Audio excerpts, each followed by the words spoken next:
हे कॅन आणि डबे पाहून तुम्हाला वाटत असेल की पाण्यासाठी लाईन आहे. पाण्यासाठी नसून ही डिझेलसाठी लाईन आहे. एवढी मोठी लाईन पाहून काय बोलावं काही समजना गेलं तरी पण बोलायचा प्रयत्न करत आहे. बदलत्या परिस्थितीला पाहून कधी लाईनला थांबावं लागेल काय सांगता येत नाही. कधी पेट्रोलच्या लाईनला थांबावं लागत आहे तर कधी गॅसच्या लाईनला थांबावं लागत आहे. पेट्रोल संपलं तर कामावर जायचे वांदे, गॅस संपलं तर खायचे वांदे. काय करावं काही समजत नाही. काही समजत नसल्यामुळे ज्याचे अल्बम द्यायचे होते त्याचे अल्बम देण्यासाठी आम्ही 200 रुपयाचं पेट्रोल टाकून निघालो उमरीला. अल्बम देण्यासाठी जात असताना वाटेमध्येच माझा सुशिक्षित बेरोजगार मित्र भेटला. मित्रांनी म्हणलं माझा ब्लॉगमध्ये चेहरा दाखवू नको, त्यामुळे त्याचा चेहरा मी ब्लॉगमध्ये दाखवत नाही. मित्र म्हणत होता सर्वजण मजा घेत आहे, आता तू पण मजा घे. मी मित्राला विचारलं कोण मजा घेत आहे ते सांग. त्यानंतर मित्रांनी हा फोटो दाखवला.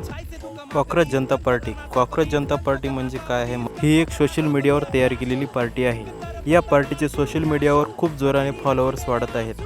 या पार्टीद्वारे नवयुवकाला त्याचे अधिकार भेटणार का आणि नवयुवक आझादीने जगू शकणार का बघूयात. बोलण्यात कधी उमरीला पोचलो काही समजलंच नाही. उमरीला पोचल्या धसाडे साहेब भेटले. आता धसाडे साहेबाला विचारत आझादी भेटणार का? धसाडे साहेब आझादी. बोलो आजादी, बोलो आजादी, बोलो आजादी. Give me freedom. भेटूयात पुढच्या नवीन ब्लॉगमध्ये. Bye bye.